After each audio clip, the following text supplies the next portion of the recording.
क्या हो जब विकास के नाम पर पहाड़ ही मिटा दिए जाएं? ठीक यही हो रहा है अरावली के साथ।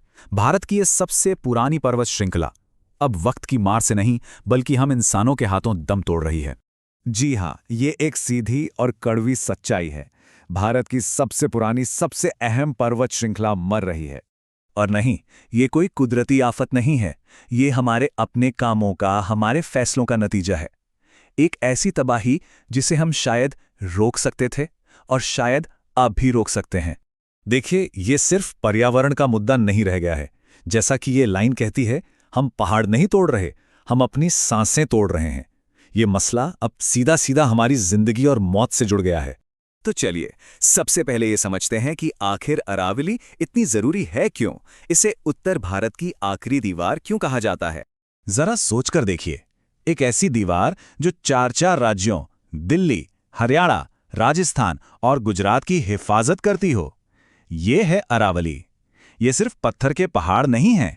ये वो दीवार है जो थार रेगिस्तान की धूल भरी आंधियों को हम तक पहुंचने से रोकती है, जमीन के नीचे पानी को रिचार्ज करती है, करोड़ों लोगों के लिए हवा को साफ करती है और ना जाने कितने ही जंगली जानवरों जैसे तेंदुए और मोर का घर है।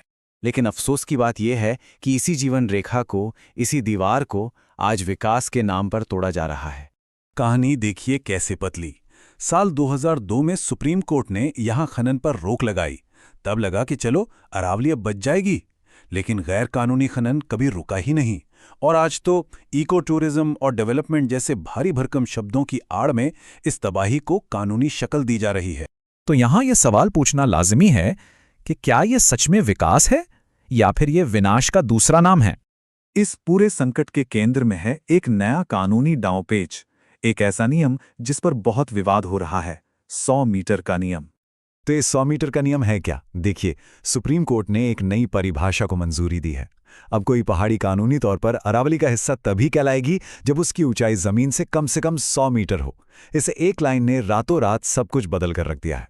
अब जाहिर है, इस कानून को लेकर दो अलग अलग राय हैं, दो अलग अलग नजरिए हैं। एक तरफ सरकार का कहना है कि ये नियम एक साइंटिफिक और साफ पैमाना बनाता है जिससे 90% से ज्यादा अरावली रेंज तो सुरक्षित ही रहेगी। लेकिन दूसरी तरफ जो आलोचक हैं, उनका मानना है कि ये 90% का आंकड़ा सिर्फ एक छलावा है। असल में ये परिभाषा हजारों छोटी छोटी पहाड़ियों को कानूनी सुरक्षा के दायरे से ही बाहर कर देती है, और यही छोटी पहाड़ियां तो पूरे इकोसिस्टम की जान है। और इसमें सबसे हैरान करने वाली बात जानते हैं क्या है? सुप्रीम कोर्ट की अपनी ही बनाई हुई सेंट्रल एम्पावर्ड कमिटी यानी सीईसी ने खुद चेतावनी दी थी कि 100 मीटर की परिभाषा वैज्ञानिक रूप से सही नहीं है, क्योंकि ये अरावली की असली भौगोलिक पहचान को तोड़ती है। तो अब कानून की किताबों से बाहर निकलकर देखते हैं कि जमीन पर, असल दुनिया में इस बदलाव के क्या भयानक नतीजे हो सकते हैं। यह सच में हमारी सांसों का सौदा है। एक अनुमान यह है कि अगर अरावली का सिर्फ 25% हिस्सा और खत्म हो गया तो दिल्ली एनसीआर में हवा का प्रदूषण सीधा सीधा 30% तक बढ़ जाएगा।